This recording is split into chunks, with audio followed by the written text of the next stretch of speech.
Hi friends, welcome to queens kitchen. இன்றைக்கி நம்ம முடக்கத்தான் கீரை வச்சு முடக்கத்தான் தோசை எப்படி ரெடி பண்ணுறதுன்னு பார்க்க போகிறோம். நம்ம ஃபஸ்ட்டு நல்லா வாஷ் பண்ணி இந்த மாதிரி தண்ணி வடிச்சிட்டு எடுத்துக்கணும். நல்லா ஃப்ரெஷ்ஷாக இருக்குது பாருங்கள். மிக்ஸி ஜாரில் போட்டு நம்ம நல்லா கொஞ்சமாக தண்ணி விட்டு நைஸாக நல்லா அரைச்சி எடுத்துக்கலாம். இங்கே பாருங்கள், நல்லா நைஸாக அரைச்சாச்சு.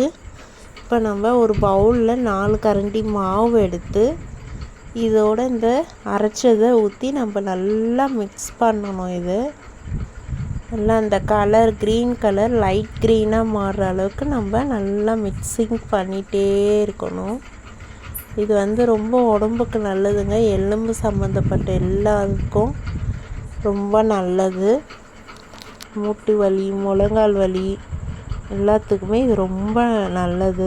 நீங்கள் வாரத்தில் 1 நாள் இல்லை 2 நாள் இது சாப்பிட்டு வந்தாலே போதும். ரொம்ப வலி இவ்வளோ குறையும் உங்களுக்கு. இங்கே பாருங்கள், நல்லா மிக்ஸ் ஆகிடுச்சு. இந்த அளவுக்கு நல்லா மிக்ஸ் பண்ணிடணும்.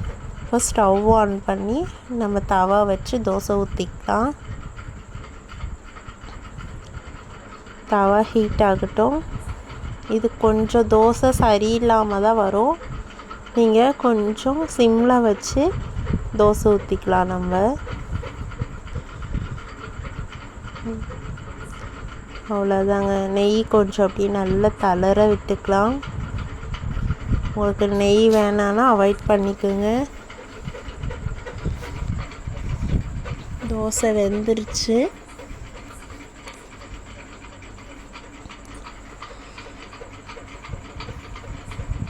தோசை சூப்பராக வெந்து வந்திருக்கு. க்ரீன் கலரில் இருக்கும்.